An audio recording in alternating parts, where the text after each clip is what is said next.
We made this. Welcome to the Starlight Ballroom. Hey!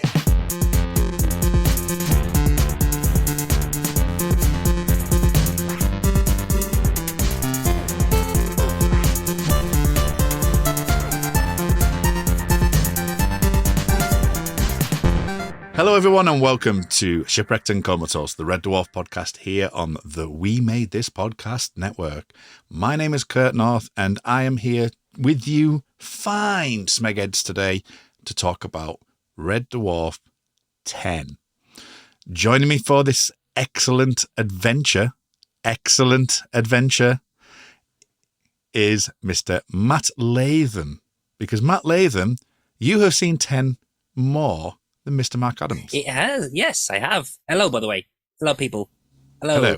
How the devil are you? I'm very, very good. Thank you very much. I am stupidly excited. I've been waiting for this for so long. Even more than Blue.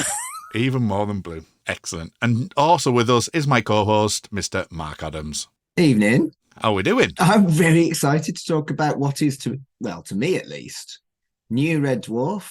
We had a nice little Zoom get-together where we all watched all of Series X in one sitting, and we had a chat, and we just,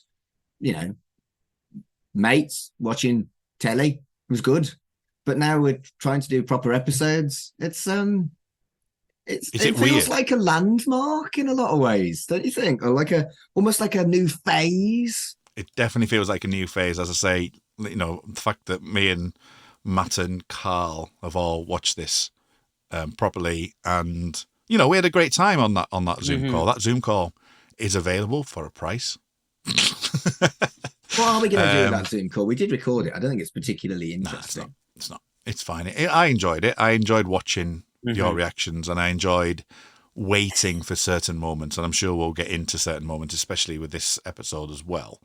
But it was good to do that, and I think it was an interesting experience. And as you say, it's a new world. You haven't seen 11 or 12 yet either, so I'll Promised Land.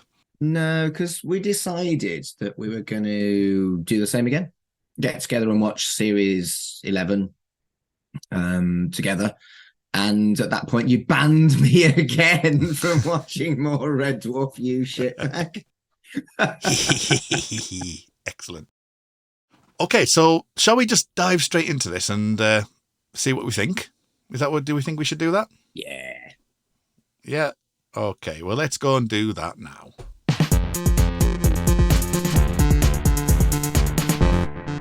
We are here to talk about Red Dwarf Trojan. Let's start from the beginning, as we should. This is something I alluded to, I think, in a couple of episodes. Just how good does Red Dwarf look?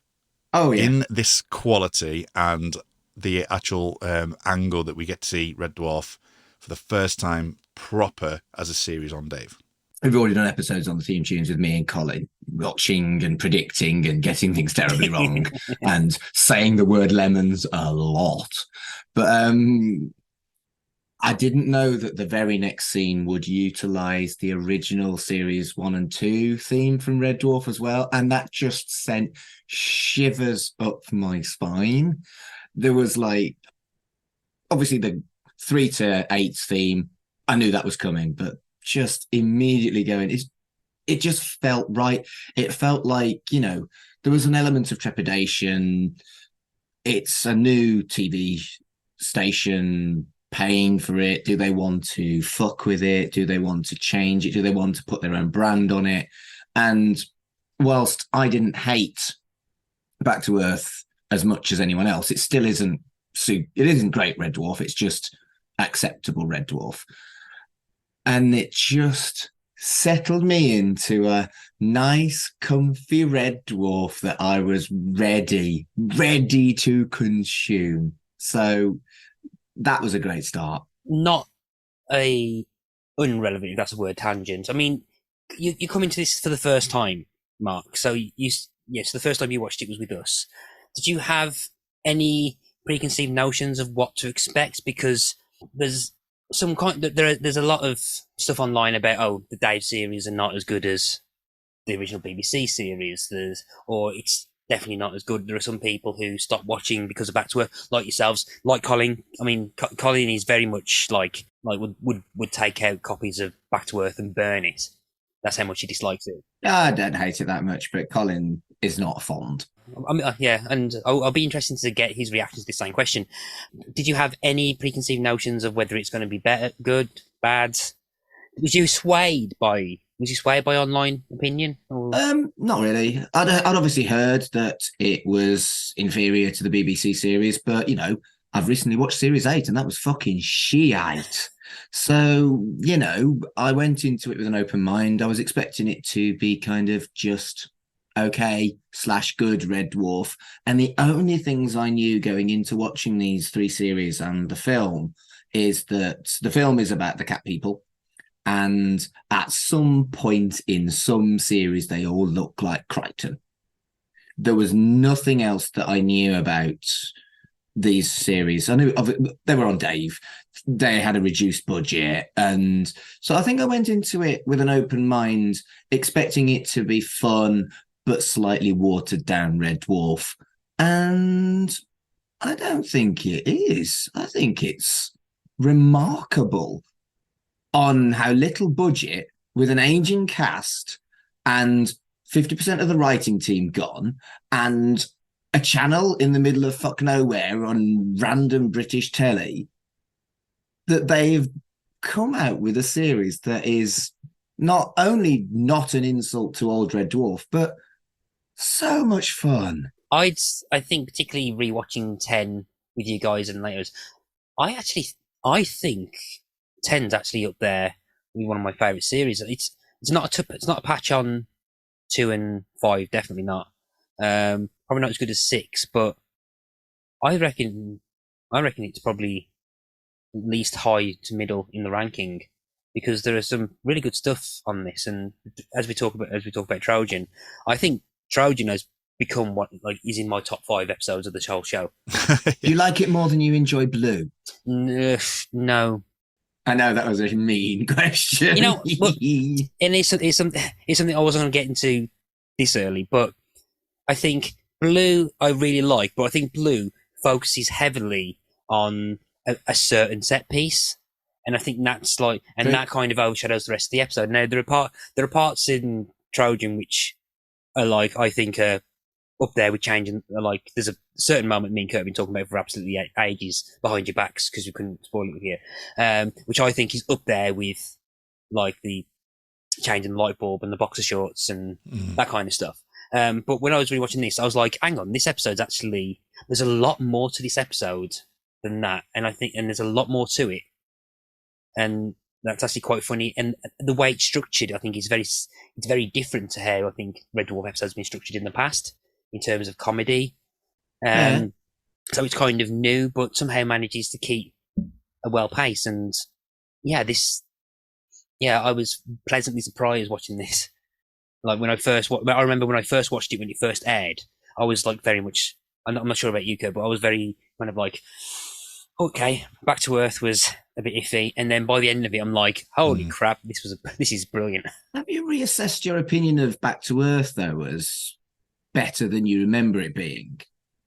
And I think because Back to Earth was better than I remembered it being when we rewatched it for the podcast, I think I went in quite optimistically.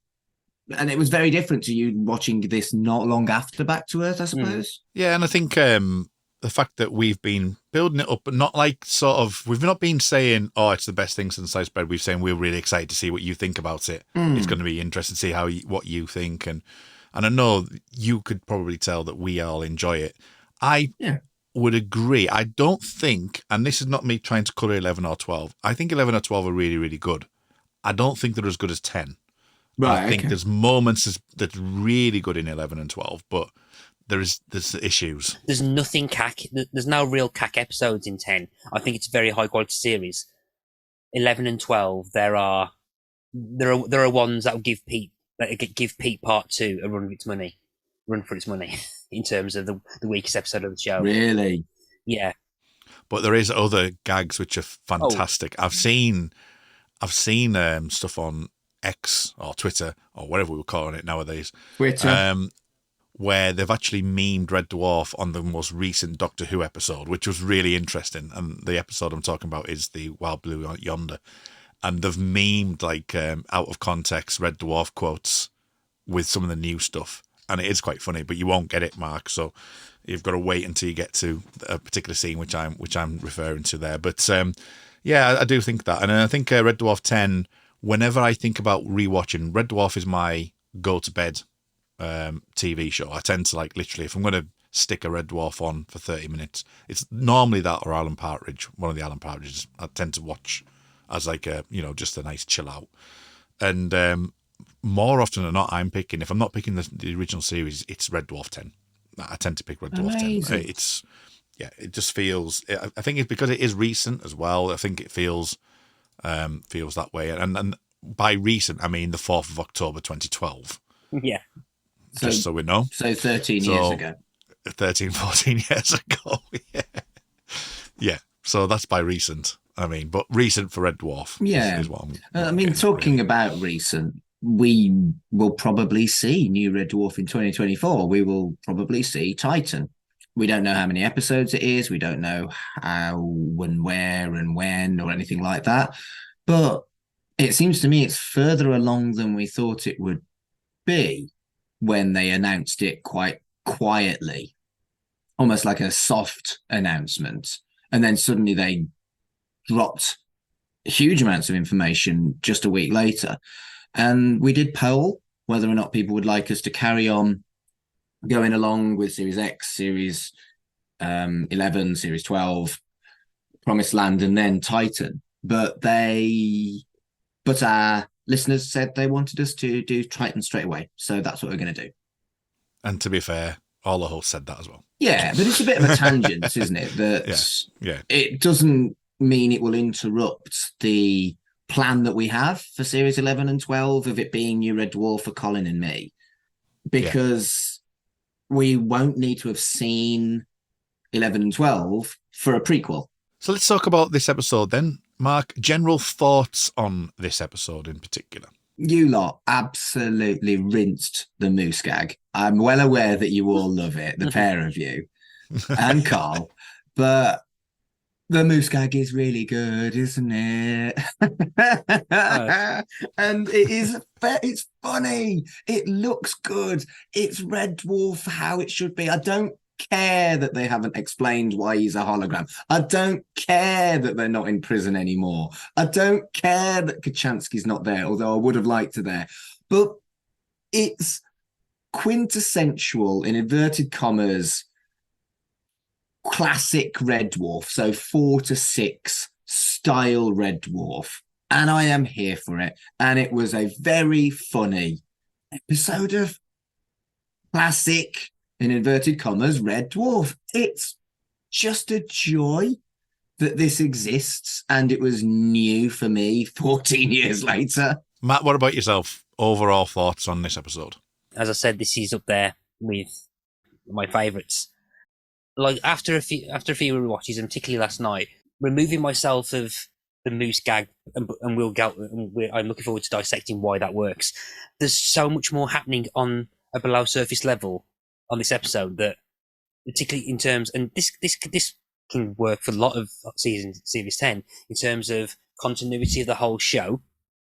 There's the trying new things, the trying like an almost, there's an American sitcom influence in some of the plotting of this as well, which is interesting, but they managed to pull it off. Yeah, there's just so much exciting about this episode that I really, really quite like, and it's just like, and I just seem to find new things about it every time I watch it. I would agree with that, and I think that there's some callbacks that we will get to, and this is the kind of the beginning of this. So I've always mentioned about callbacks, and there's a particular one which we will get to in the death scene where there's a definite callback, and we'll talk about that. But even like sort of, as I say, continuity, the Howard stuff, this, the moose gag, everything seems really well and tightly knit together, and that's what I particularly like about it. before we do, I mean, this is going to be a particularly long episode because I think we're just getting into the beginning of Red Dwarf 10. Yeah. I've got behind me on my screen, just for everyone on the audio forum, I tend to have the Red Dwarf 10 set on my backdrop when I'm talking. What do you make, Mark, to the set itself? I mean, you can see a little bit of it behind me here. So what do you make to the new Red Dwarf set? It feels like the right choice for a more modern look at it. Whereas, the 80s and 90s stuff looked modern for 80s and 90s. That's so long ago. Whereas this feels more modern with the kind of like couch being a focus point. And I know this was done massively cheaply compared to the original series, but it looks much more high tech. It looks like a spaceship. It looks like, I wouldn't go as far as steampunky or cyberpunky, but it looks like a modern spaceship, and it feels like a natural evolution. I like it. Yeah, same. And at the time of recording, I'm finally going through this magazine episodes, and I've just finished, I think, the first episode, issue 7, which was the first batch you did in 2021. And first of all, I'd forgotten about the Patreon ad that Tan used to do. Made no fucking money, so that's why we stopped it, innit? Yeah. And all the references to cerebral jukebox and back in the right in the childhood and all that. But on the 7th episode, the last episode that I listened to, about a few hours ago on the way home, there was actually something in this magazine about that, and you, Carl, and Colin talked about the fact that series 5 had less of a budget than series 1. And it was but then I think it was, I can't remember the name of the set designer that he was talking about. It was pretty much economically knowing what to do and just being better at budgeting that makes it look better on a cheaper budget than the first series.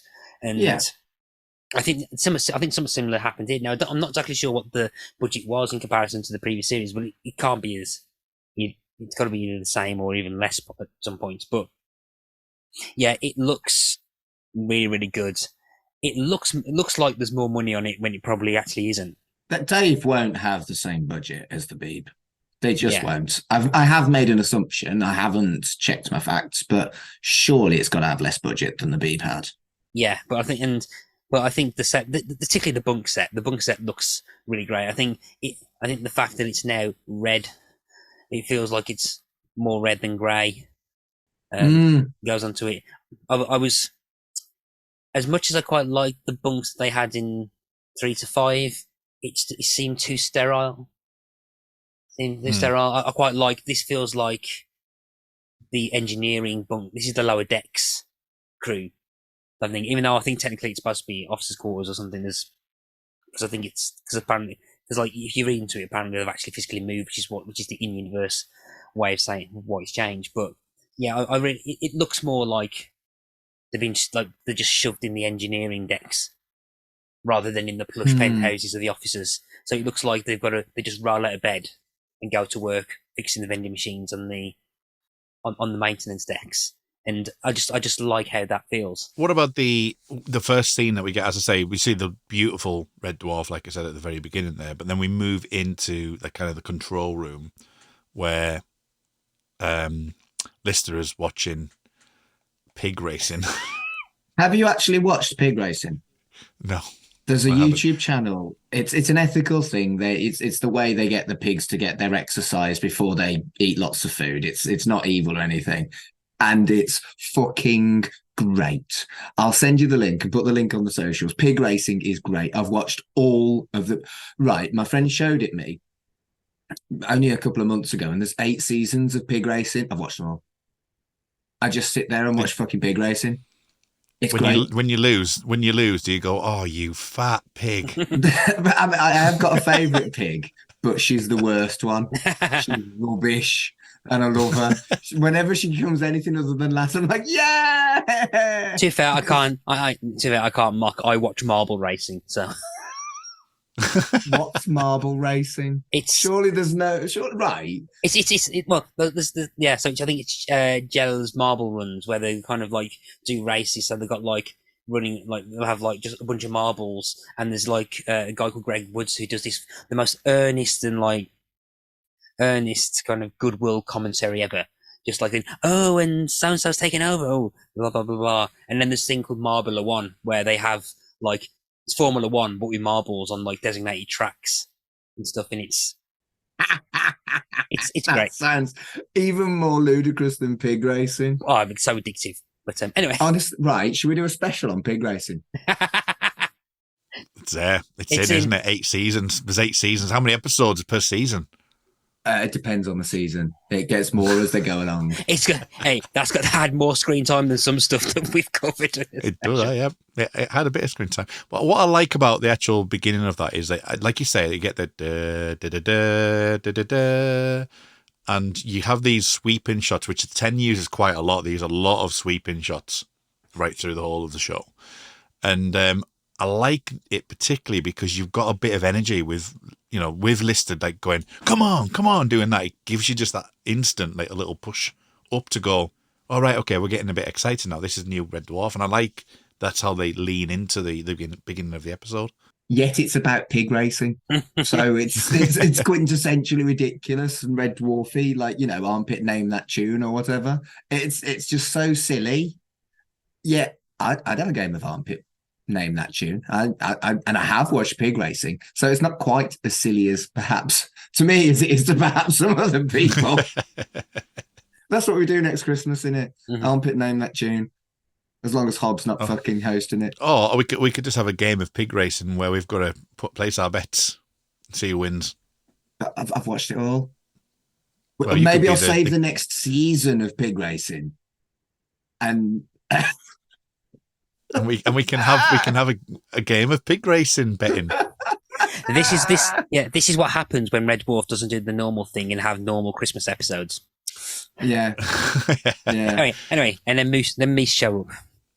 And then Stupid But True shows up, which is a book that was in Peterson's quarters. I did like the Peterson reference. It made me smile. They obviously care about Red Dwarf. We're never going to see Peterson because he's fucking Harry Potter actor these days. But it was lovely to get a reference about Peterson. That made me smile. Yeah. Okay, so this is where I think, because I think I know what Matt's kind of alluding to here, this now formulates like an 8-9 minute sketch in a 25-minute episode, which is interspersed with gaps. And you can watch this. You can watch this on YouTube with just the "It's a Moose," and it's about 9 minutes long. And I think really we should really like talk about this as a whole because it is the main joke in this particular scene. So Matt, the setup here obviously is to give Kat the information before we get to the punchline, and saying Peterson's quarters. This first scene, what do you make to it in the way it's kind of like sort of playing out and the interplay between Kat and Lister here? Yeah, I mean, the first thing is just like a random conversation that they have, which if you don't feel is going to come back at any point. But they are kind of seeding stuff in, but reminding you just how the logic of the cat works. So like, and how he kind of sees the world, how he takes information, and how he learns stuff.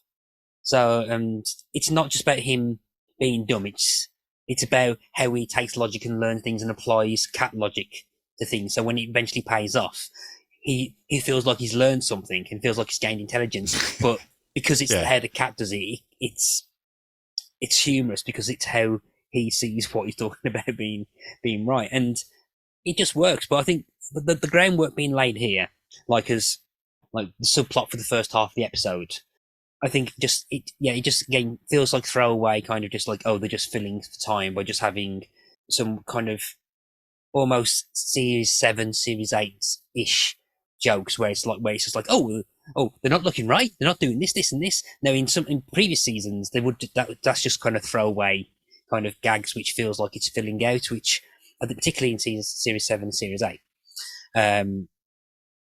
But it is setting up that kind of payoff later on, and I just think and it's entertaining to watch. And then honestly, it's nice to see a focus on the cat. Again, just like jumping ahead, what this eventually does as well, and what I think is one of the good reasons about this, is that this eventually, even though it doesn't show up at all again in the second half of the episode as a joke, it does build it does converge and influence the A plot of Rimmer's character arc in this episode. So it's a key turning point for Rimmer and sets up the basic the apple beach ball of death gag with the eyes. So it is building to set up that visual gag as well. So it feels like there's a lot more work and care being given to set up these kind of jokes, but then making them tie into the actual story. So you can't argue that it's a throwaway gag because everything's deliberately setting up and paying off. So you can't just like look away, miss a line, and then come back and you kind of have to keep your focus on things. And it's a lot tighter than I think than you sometimes used to in Red Dwarf. So it's quite interesting how they've done this. What about this opening scene then, Mark, with the joke? But before then, Kat's clothing. Oh, chef's kiss. Chef's kiss. And that's always the fear of new stuff, isn't it? That they just won't quite get it right, and it'll feel incongruous. It'll feel kind of uncanny, like and it doesn't, because the cat looks fucking fabulous. And this scene, I did notice that it was canned laughter, and that is a difference to some of the Red Dwarf that we know and love, in as much as there's clearly no live studio audience. The laughter is canned, but at least there's some laughter because it does feel uncanny when you watch Series 7. I think there is an audience. There is. There's an audience. It's all audience. An all audience. Is it? Yeah, because they are. There's a really, really important part at the end of the gag, where they start applauding, and Kat has to hold, Danny John-Jules has to hold his conversation to do it, which is why I think it's amazing. So this is me watching new shit. I missed that. It came across as canned, so I'm guessing it's been quite severely edited, and there was a lot of more backgroundy stuff going on with the audience then, maybe, because it does feel quite abrupt sometimes. Possibly, but there's definitely maybe faded out and stuff potentially. But there's definitely parts when we get to that point, you'll definitely see like Danny John-Jules and Chris Barry are kind of trying not to break. They're trying not to break. I mean, we can talk about that now because it's obviously a slightly different to the actual full gag. But when he does go, it's a moose, and then they start howling with laughter, and then this rapturous applause starts to build. And then Danny John-Jules is just holding there. He's just kind of like going, are they going to stop? Are they going to stop? Are they going to stop? It's a moose. And he has to then repeat the line and then continue on and then have another gag at the end of it before he runs off. So the fact that they've got that ripple of applause, and that is the thing that I always like think about whenever watching this episode, because it's always like the way that Danny John-Jules just has to sit there and go, and it always reminds me of Rimmer was he Swedish? And then Chris Barry's there going, and somehow in the position he's in, he's in the right position actually, Rimmer, to like close his eyes and just go, oh god damn it. And but it's there for a lot longer than you would actually have that.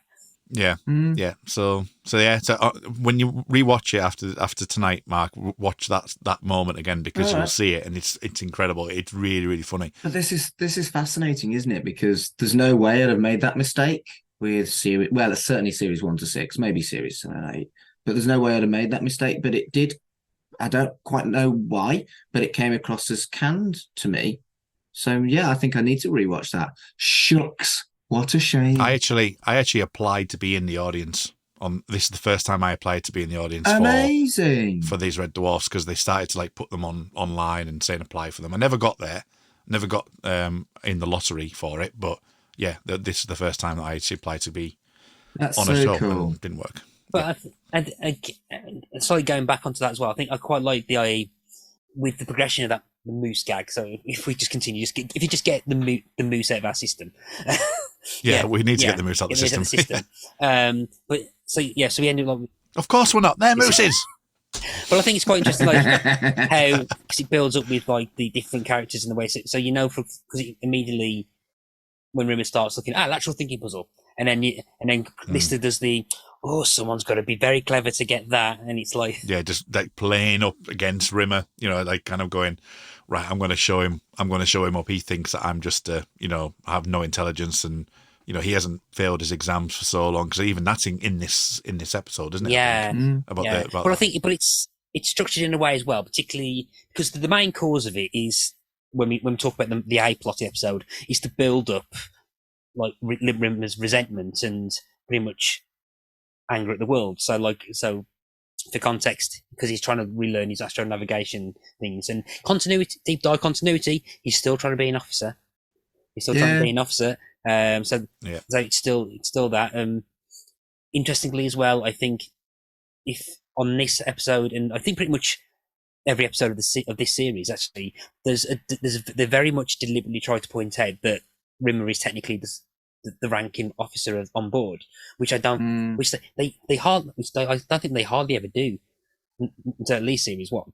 But anyway, yeah. So he's doing this officer stuff, and it's building up to that. But he does it in a way that, like, oh, he can write if Lister gets it, Rimmer would automatically find out. Hang on, you've read the book before.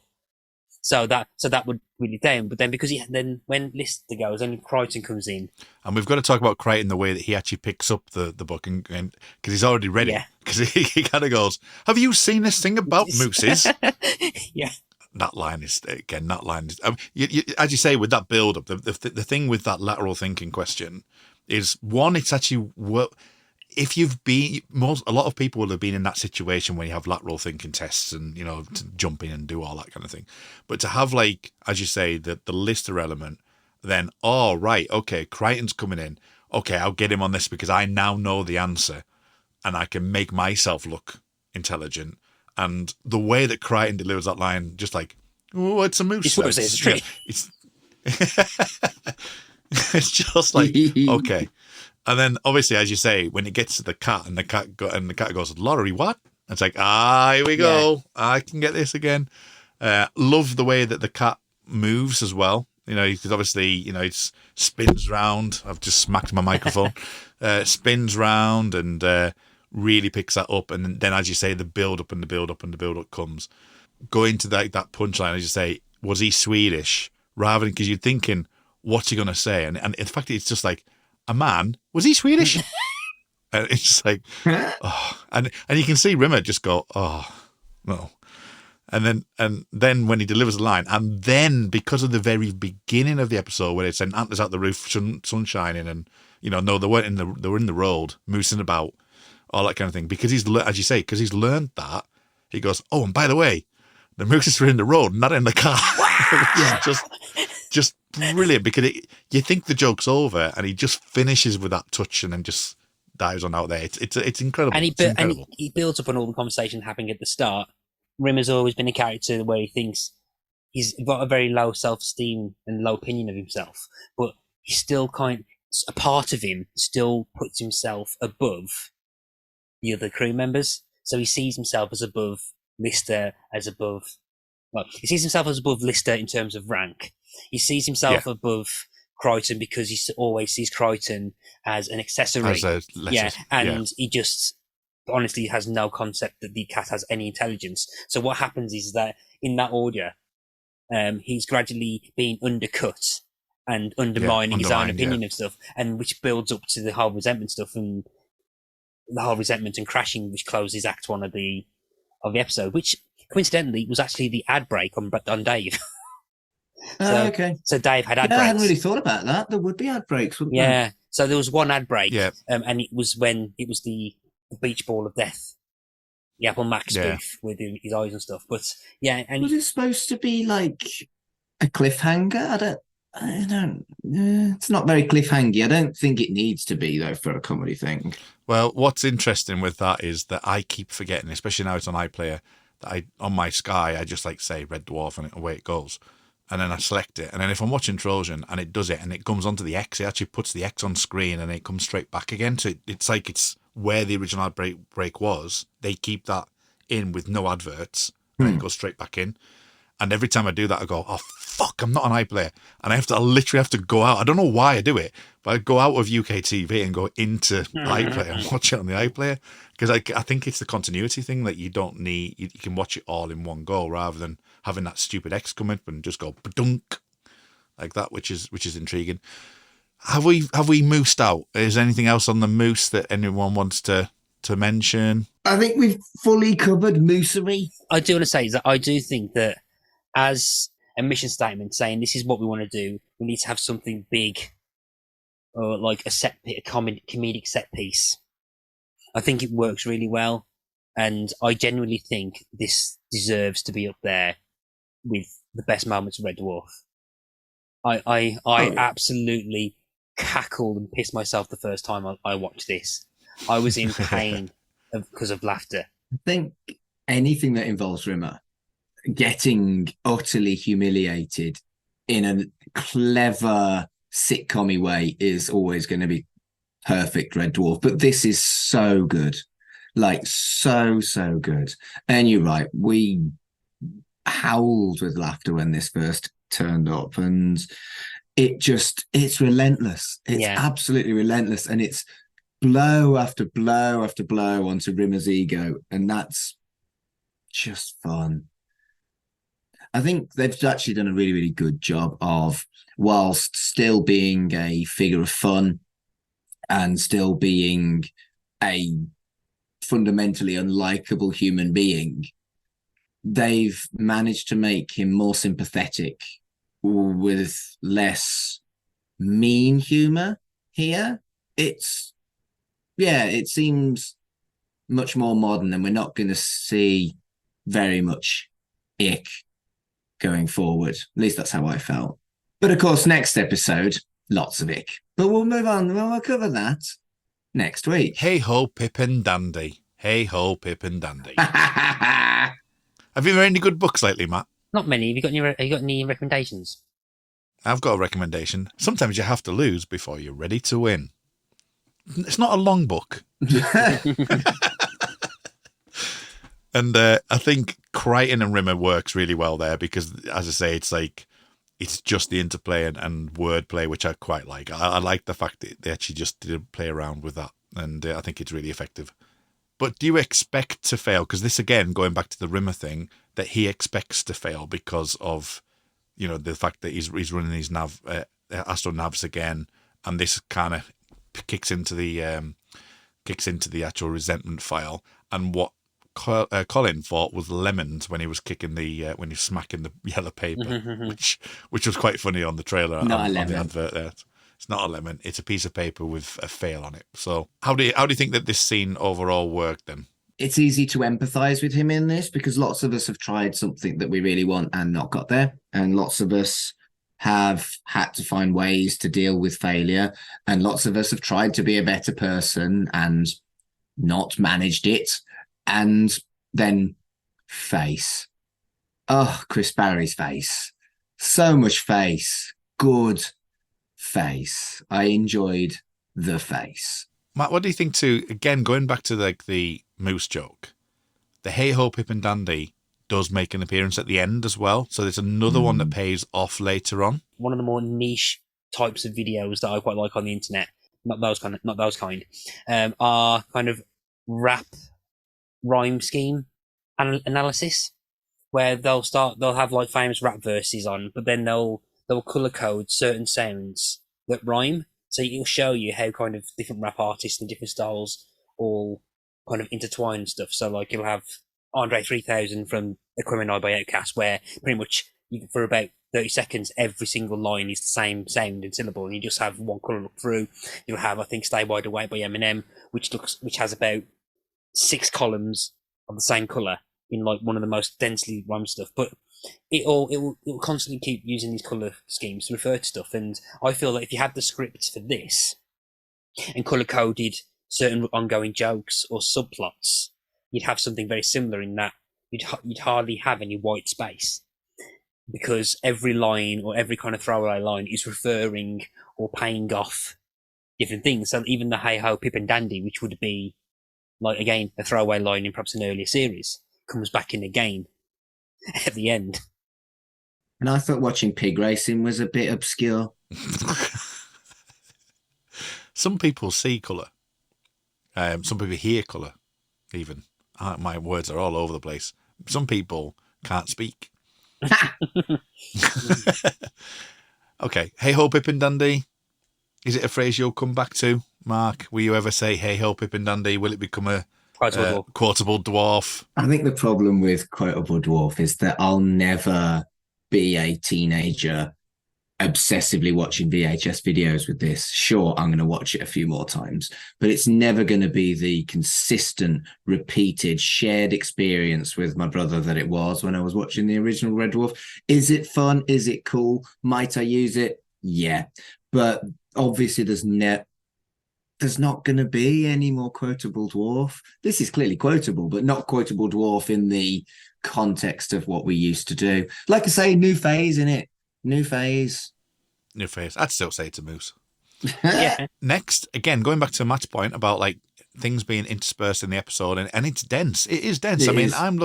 I'm just clicking through stuff at the moment, and I'm 4 minutes in, and we get introduced to another moment: the all-droid mail order shopping station, the QVC of space. My notes just read, fucking shopping channel, fucking hold music. Everybody knows about the fucking shopping channel. Everyone's been duped once, and everybody has had to deal with hold music. And yeah, it's again it's a good way to engage with an audience. Even though it's a science fiction sitcom, it's a concept that is very, very easy. Almost if this is a soft reboot and people haven't watched Red Dwarf before, I doubt there's much of that. But still, it feels like they've gone for concepts that are easy to understand. Trying and failing, fucking shopping channels. It works really well. It's something that everyone can engage with. Deep dive for this, and then Matt can have his say. Stirmaster, it stirs your coffee with ease. It includes various spoons, stainless coating. The retail price originally, it looks like it says 6,150. Then it's 6,100 at the all-droid price. No, that's £. That's £. All-droid price is 6,100, and the feature price is £70. Nice. It's gone from 6,100 to £70. Still twice the price of a turkey toaster.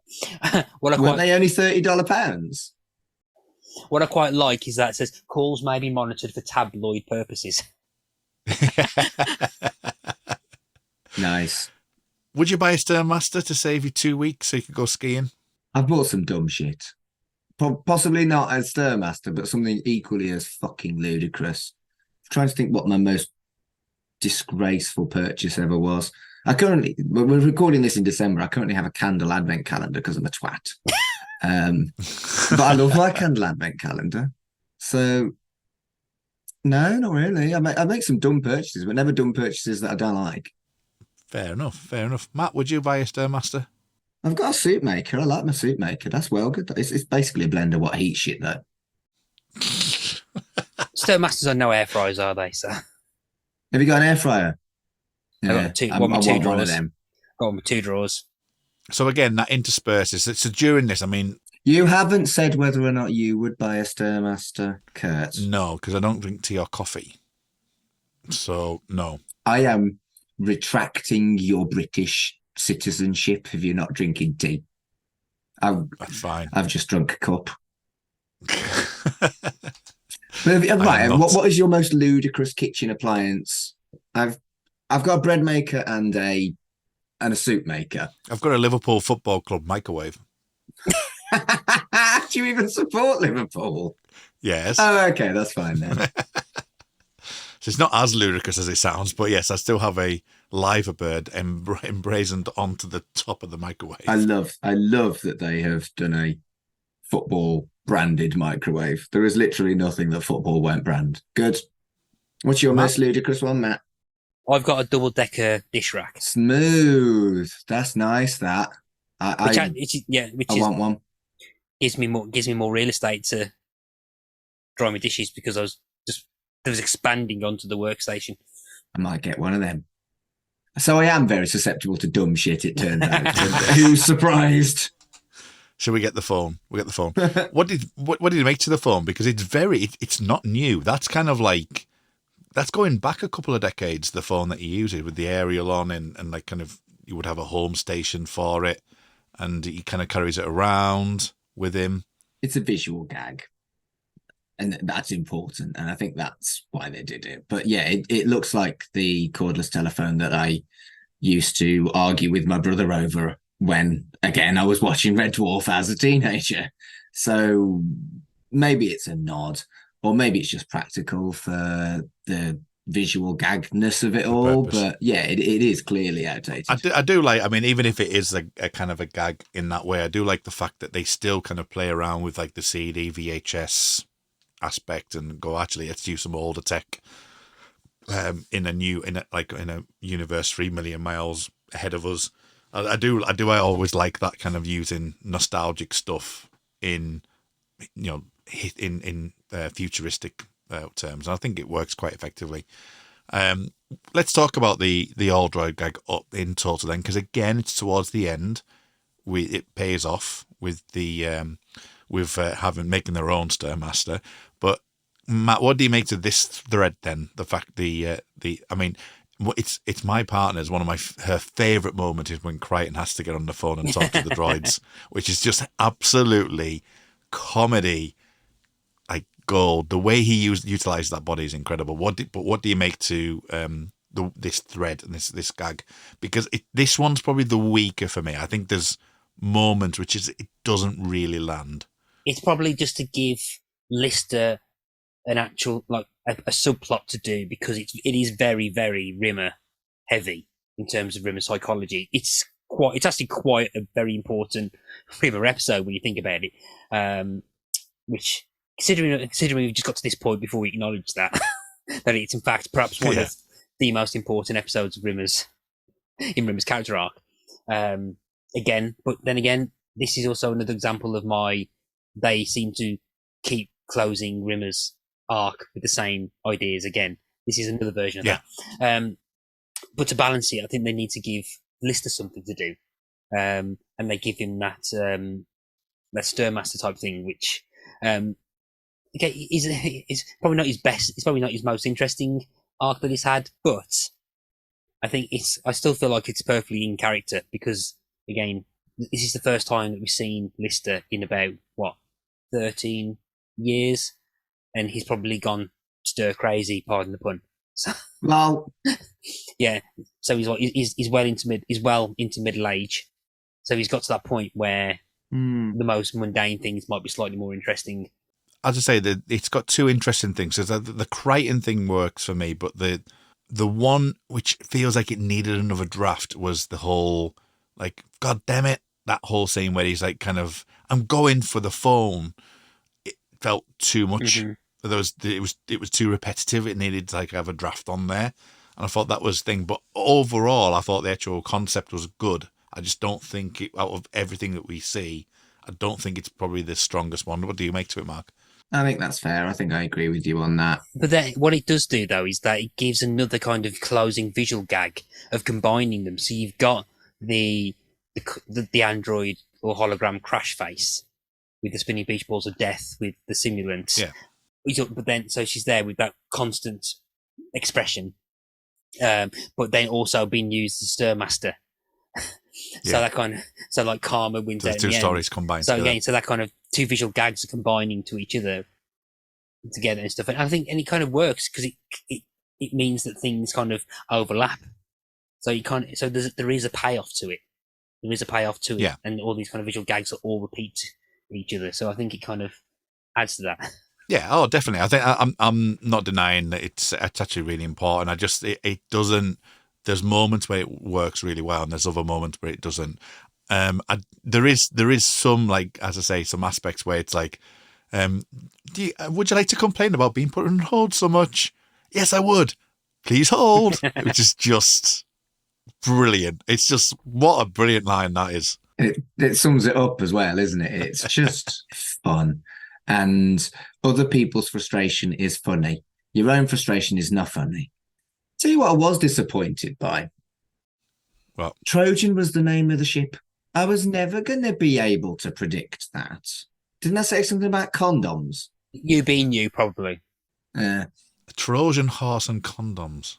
Yeah, we did say stuff about Trojan horses, didn't we? When we get onto Trojan, and before we do get onto Trojan, is we do see Starbug. Now, that's something that surprised you, Mark, because it's not in the credits. Yeah, exactly that. I wonder why they didn't have any Starbug in the credits whatsoever. Just seems odd. Potentially, it might not have been rendered yet, maybe. Or maybe there was just no intention and they just didn't happen to use it and it's a coincidence. But, so, I mean, do they have the Starbug cockpits in Series 10? I can't remember. Because they've got that new cockpit set for Red Dwarf, which is very Starbug-like. So Yeah, it's it not. is, yeah. So it's not exactly like that massive control room that was in Series 1. It's like it's like a red version of the slightly spacier version of Starbug stuff. So, do they really need that set at the moment? I don't think it is. I think it's only in visuals, like getting from that to Trojan. I don't think there's anything that I can think of where it's done it again. Okay. So they start talking about the Space Infinity Fleet and the fact that about Howard and stuff, because it all relates to the quantum rod. And there's a couple of like line gags in there where it's like winning gold with a chopstick, which is a great delivery from Kat, which is just incredible. And then there's a line that's like Lister goes like Rimmer goes, and we're probably saving the universe, and doing his little American voice, which was nice to hear. Deep continuity, whether it's deep or not. Rimmer sits on the captain's chair and like, there must be 40 buttons here. Because in Series 8, they swayed him with 5 buttons, and he was capitalising that. So he has the kind of thing for having buttons to press, and I quite like that. And again, another example of Series 10 fitting in quite a few. And it I'd say like a soft reboot. It's like it is like 3. It feels like 3 in some ways. It's giving you information that you need to know about the characters, because they have been away for some time. But it's had a refresh in the imagery. Obviously, there's a lot of things that people need to get caught up on. And it does feel that way. And I think it works really effectively in that way. I mean, even like some of the, like we're saying with like some of the throwaway gags, like the heartburn one, it was good. It's like, must have a glowing thought in your heart. Yeah, it's called heartburn. Which is just like, just brilliant. Just to like sort of recapitalize that Rimmer thing of like sort of his disdain and obviously the resentment that will come in, which I think works really, really good. A slight other thing, going back to callbacks that we've missed because we've been jumping around with the moose gag. Just before the Lister answers the moose thing, he goes like, will you put that phone away? He goes, no, it's everywhere with me. If Kachansky walks through that door now and wants sex, then this is going in my butt crack, man. Which then leads me to our next thing, Mark, because Mark, we were surprised. I was surprised. I think Matt was surprised how much Chris Kachansky's mentioned through the entirety of X. Yeah, I think as we was watching during our Zoom chat, me and Kurt just looked at each other, and Kurt was going, "That's 4 times." That's like counting with his hands the amount of times that Kachansky was referenced. I wonder if they approached Chloe Annette and she said no. I suspect they didn't. From the impression I get from what I've seen, they wanted classic 3 to 6 style Red Dwarf. And there's nothing opening for appearing in the odd episode or 2, I think, but not as a regular, perhaps. I mean, I don't know if they do have any cameos, and I would suspect from the fact that Chloe Annett has retired, it would be Claire Grogan, and I wouldn't want that. I think Chloe Annett took the role and made it hers, and I think it would be a backward step. But I thought that about Holly going back to Norman Lovett as well. I'd love to see more of Hattie Hayridge's Holly, because I genuinely liked her more than Norman's Holly. So I don't know. Maybe I'm just going on taste there more than actual logic. Another thing on the shows, and what they have to do is they have to split them up, because there's like we've got the stories having to split up. So you've got Kat and Lister going off on their journey, because we've got to remember the Stirmaster, and Kat disappears. But just before he does, which still gets me every single time, there's a lot in this episode which I just find hilarious, is when Rimmer glitches and then Kat just turns on and goes, that was cool. Yeah. Do it again. Which is just absolutely perfect. Absolutely perfect the way he delivers that line. And it feels like they have slipped into their favorite clothes. It feels like they're warm and comfy in their Oodie, and they just have got their characters effortlessly back with just real aplomb. And that's great, because that might not have happened. And I think same scene, Rimmer's glitch face is one of the best things in the entire world. Just the way he pulls his face, and then the way this is another continuous gag throughout the episode. Rimmer's glitch face, funny as fuck, looks utterly ridiculous. And then you see Rimmer's glitch face again. But what I wasn't expecting was Howard's glitch face and all the simulants' glitch face mimicking Chris Barry's glitch face. It was wonderful, and I howled. Just a face, someone pulling a face, being one of the best gags I've seen in a long time, is just Red Dwarf gold. Yeah, absolutely. And I think on the Trojan here as well, there's moments, as I say, there's moments right through this episode. I'm sure we'll clock onto most of them.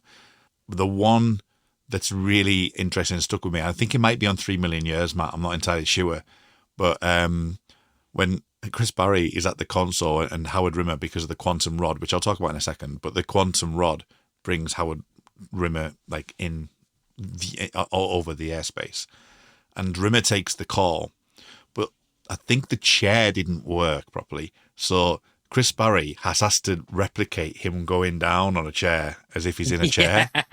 Even like sort of bob back up again. So he does that entirety that's like ducking down and then has to bob up as if it's working. He doesn't want to meet them. He hasn't passed his astronauts, which again, linking into, Hey Ho, Pip and Andy, that storyline is still ongoing. It is with Crichton, so it's a continuation.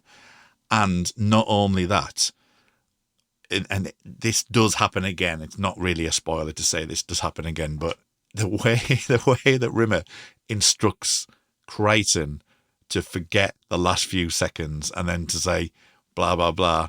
I forgot that this happened in this episode. Are you thinking about the one that happens later? Yeah. I forgot that this happens in that one. So yeah. So the fact that he does it, and Robert Llewellyn's face when he forgets where he is and then looks around and goes, "Whoa," and he just wanders off. Again, just like what Mark was saying, they just have fallen into the characters so succinctly and so naturally, and I just find that really fascinating, especially given this is 2012. In 2016, the X-Files have come back, and David Duchovny and Gillian Anderson really struggled in that to get their characters back.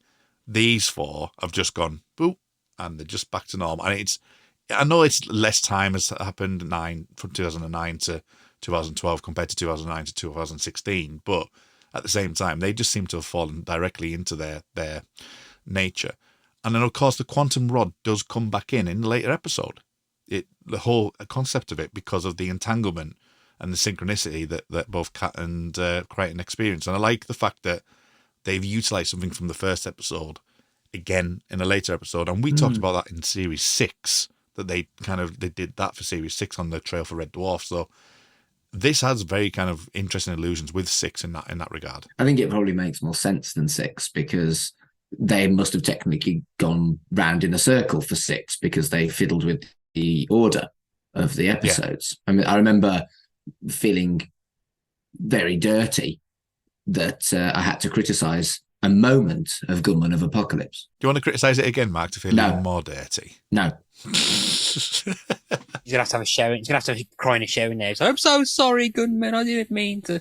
Best episode. It's still the best episode so far for me, anyway. There isn't an episode in 10 that is better than Gunman for me.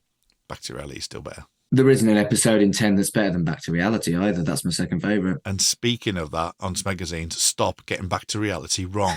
What? You were all getting characters mixed up and all kinds and back to reality when you were talking about the magazines. It Oh, was we like, got there. We were fine. It was my Alan Partridge moment when I was like, stop getting my favourite episode wrong. We don't get it very wrong. Shall we talk about Star Trek outfits? They look great. Not yet. Oh. The resentment drain. So we get Rimmer having that resentment drain, and then they go over to the ship because they realise that Howard Rimmer is on his way. And they have this conversation about, like, Lister does the big spiel, doesn't he, about the fact that, you know, you're really going to do this, you're going to do this, et cetera, et cetera, et cetera. You know, and just show how much of a man you are. And then Rimmer just goes, I think we all know the answer to this. Yep. I want us to do the Star Trek outfits. And that's a gag that you couldn't have got away with in early Red Dwarf. It's clearly a nod to how we understand the character, having learned about him. And that's important. It's not a reset.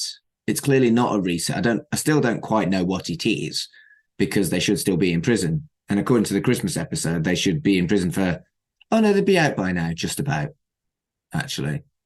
Anyway, yeah, I really liked it. I thought it was clever. I thought it worked. And those Star Trek outfits are fucking great.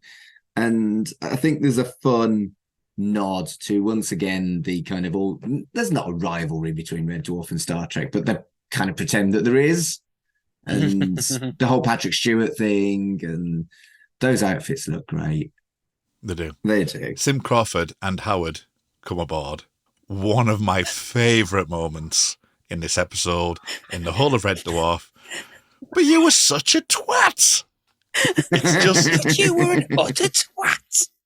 Right, so when honestly God, it was so difficult when he was on that Red Dwarf thing that me and Mark went to online that I was like, oh, you have no idea. You have no idea what's coming. You have absolutely no idea. It's just, his delivery is perfect. You, but you were such a twat. And it's just, I can't. Honestly, God, it's so funny. It's so funny. I mean, the character is completely vile and unlikable, which is something that Rimmer was in the first few seasons. And I think that's a nice little nod as well, that whilst Rimmer has matured and developed to some extent because of his experiences on Red Dwarf, Howard hasn't. And they're all genetically twatty. And Rimmer's at least learned a little, you know, he's saved the ship and he's been brave. And whilst he can't pass his nav exams, he's actually got a friendship group now. And Howard doesn't. And that's why he's so cruel and mean, like Rimmer was in the first few series. But what I find interesting with this episode, and again, and this then comes back to my they keep closing Rimmer's arc theory. What this suggests to me is that the Rimmer family are actually a lot more like Arnold than what Arnold seems to think. So what you've got Howard Rimmer is basically Rimmer without Lister's influence. So so does that suggest that all of his brothers that he's looked up, well, envied and just been full of resentment towards, are they the exact same as well? So we've only really heard of his brothers from Rimmer's, well, Arnold's perspective. So we're getting a glimpse here that, hang on, maybe what we perceive as his three brothers being like the best of the best, basically being Ace Rimmer, right, actually might not be true. And that's and that somehow gives Rimmer some sort of comfort towards that. And this theme, and I'm not on the last episode of this series, but this theme kicks back. No. I thought you were on 010. I thought Mark wasn't on the next few episodes. I thought it's been you doing the show now.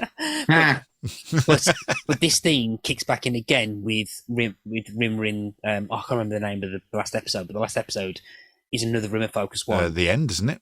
No, the beginning, sorry. So the beginning. Because it's the play on the end. Yeah.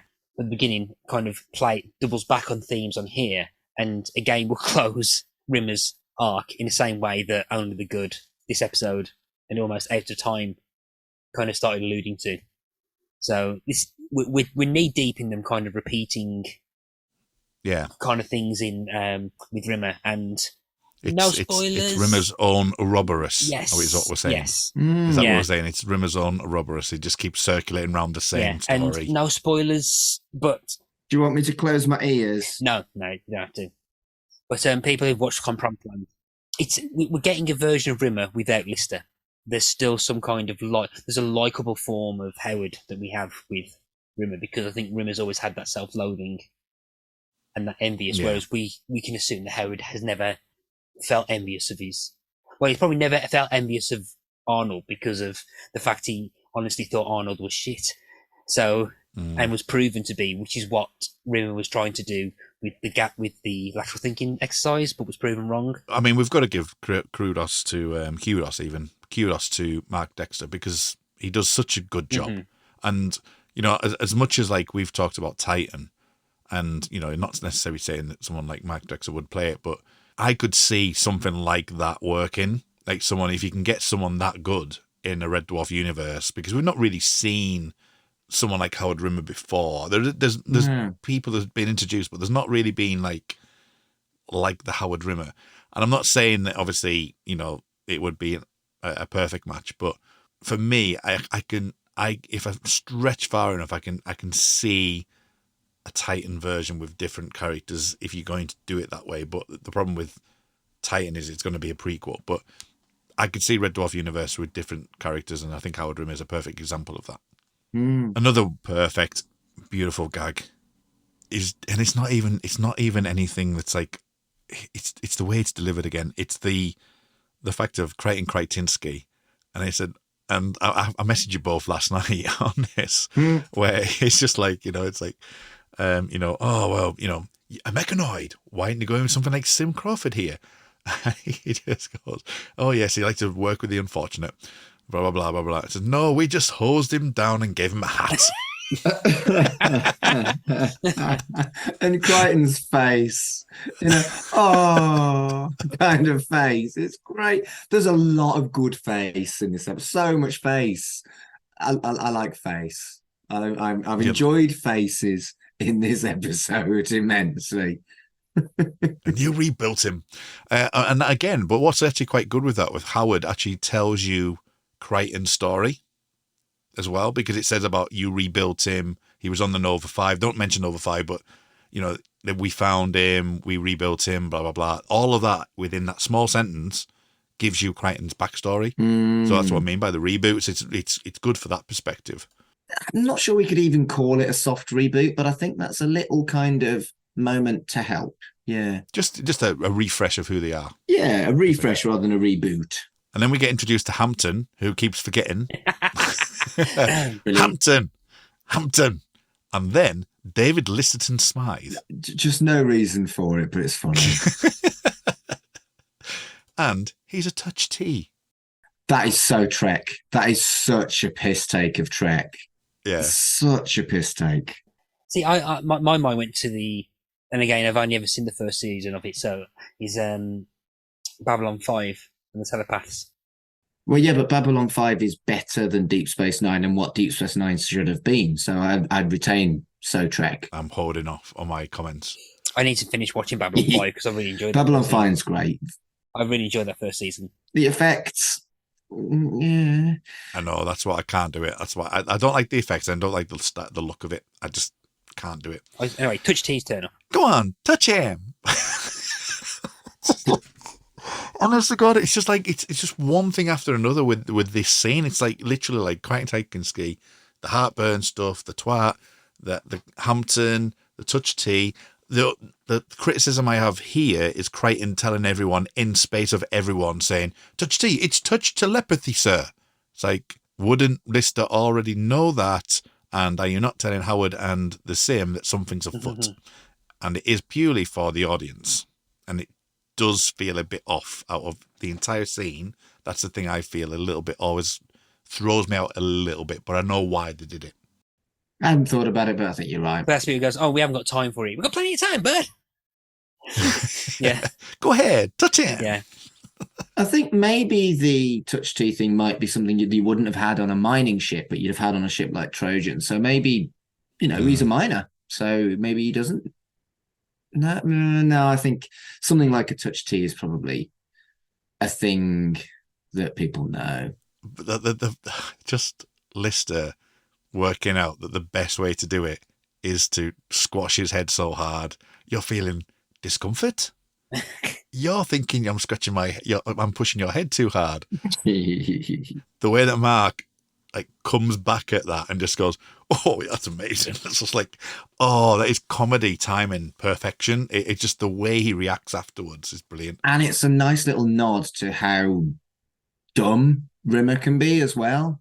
Yeah, because it's his brother, and share genetics, and yeah, I liked it a lot. I did, and it was in this scene that I noticed that having spent his entire career as Lister complaining about the dreads, he's got even more dreads. He's got loads of dreads. And yeah. He's about to get some more next episode. True. True. Oh, I want to see everything. So there's moments, as I say, the continuation of the all-droid station, and Crichton gets involved and does the whole thing and that.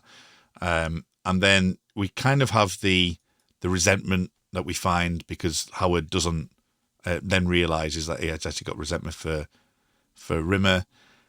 We get a bit of Chris Barry within that scene later on as well, with the fact of about the cars, the vehicles, and I've got two, which kind of brings Chris Barry into it a little bit more. But I do like the glee that Rimmer has on Howard going, "Of me? You're jealous of me?" Yeah.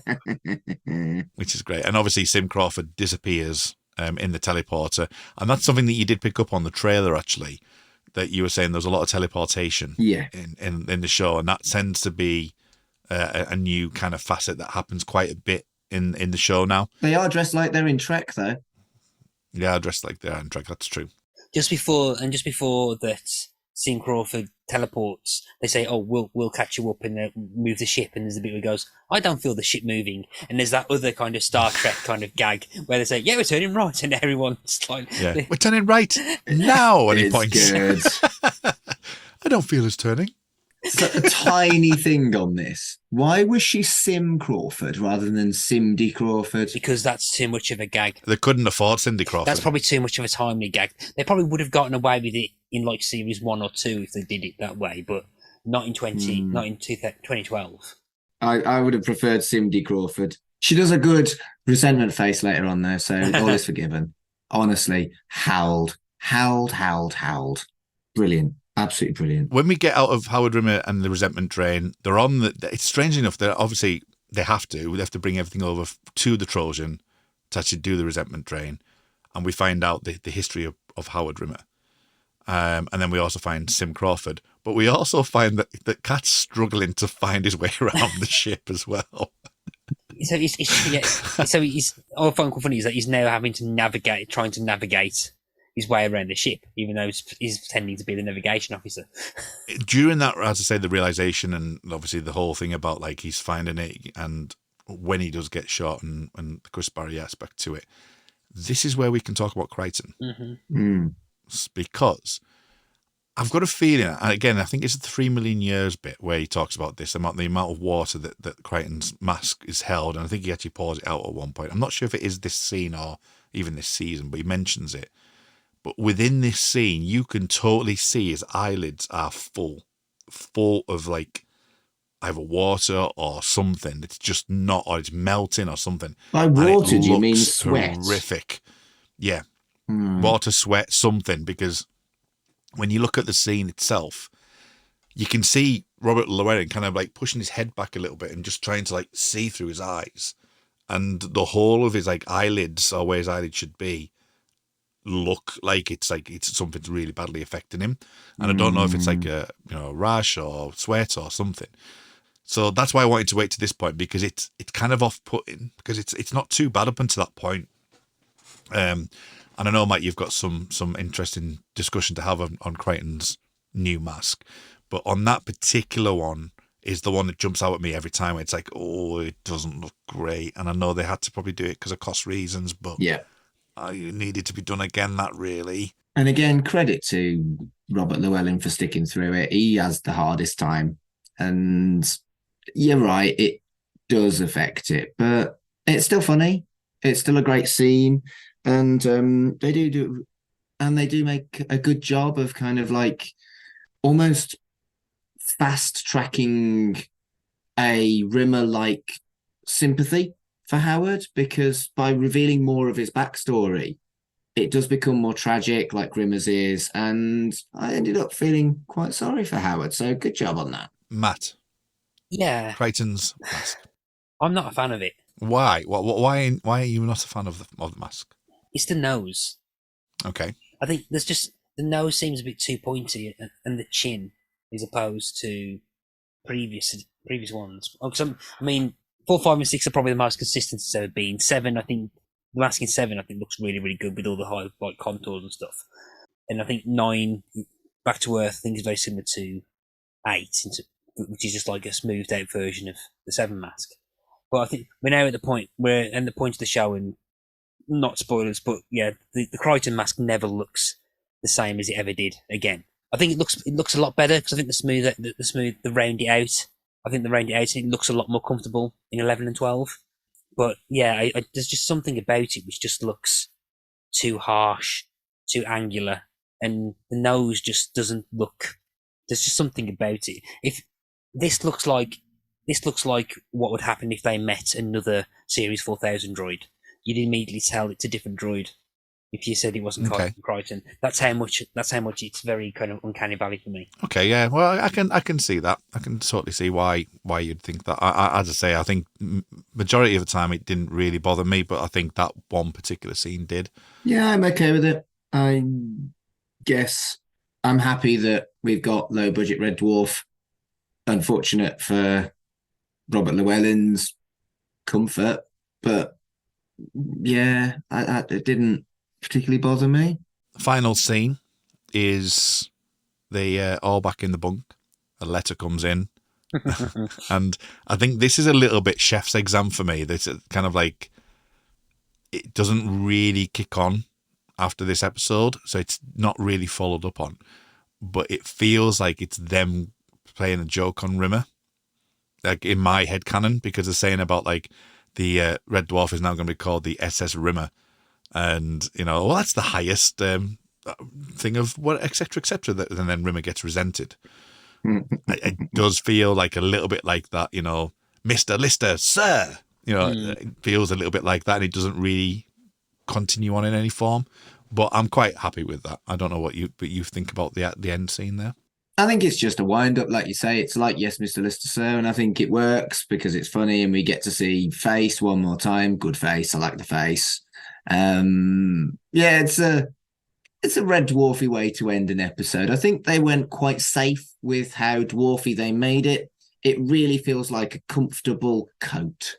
It feels like whilst they've done a great job, they've not taken any risks on this episode. And I can completely understand why, and it works. And I'm so happy it's good. Yeah, same. More or less same. I think it is a kind of a piss take.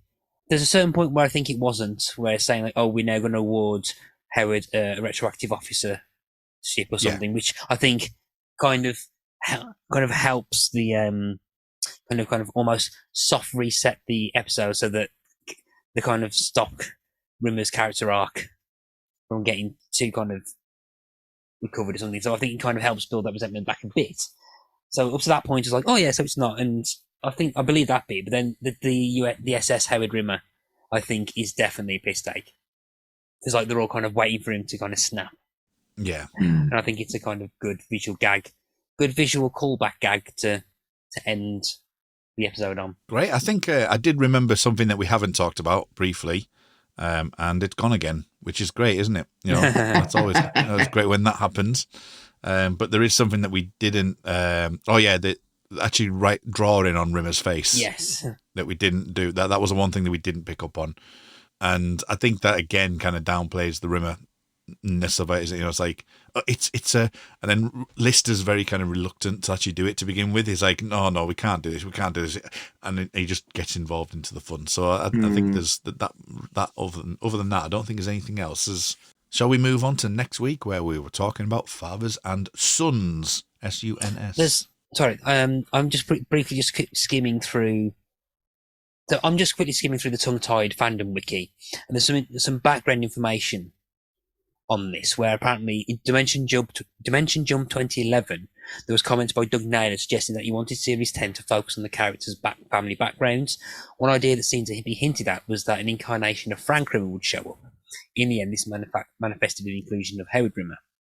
And this episode was also dedicated to the memory of Joe Howard. Joe Howard, yeah. I was going to say that, yeah. Which was one of the production manager for Series 7 and line producer for Series 8 and producer for Back to Earth. I think she died shortly before the filming began. Good to reference. It's sad when things like that happen. That's it, guys. Red Dwarf 10 is underway. Next week, as I say, we're talking about fathers and sons. Where can people find you online, Mark? If you're looking for me personally, it's at Mark Adams HC on Twitter and Instagram. I have another podcast. It's about Chucky and Child's Play. It's a bit niche, but so's this. That's at Chucky Vision on Twitter. And yeah, I'm a celebrant. If you want a celebrant, I'm good at that. Drop me a message. Excellent. Matt, where can people find you?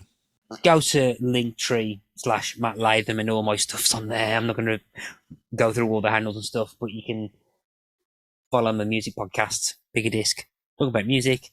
There's Ask Us About Loom, which talks about video games, point-and-click adventure games, including like a crossover special that happened with this podcast about Simon Sorcerer. Follow that, and as well as a whole bunch of stuff on Win. So Linktree/Matt Latham.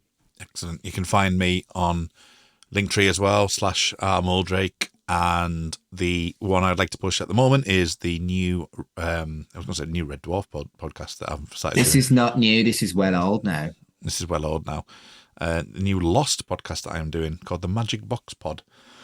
And you can find that on Linktree, the Magic Box Pod. And all socials are the Magic Box Pod. So that's the best place to find me.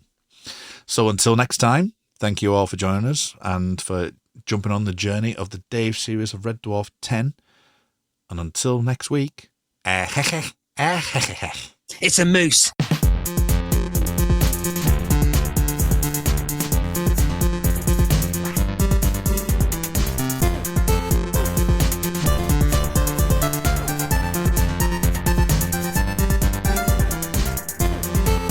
Shipwrecked and Comatose, a Red Dwarf podcast, was created and produced by Mark Adams and Kurt North.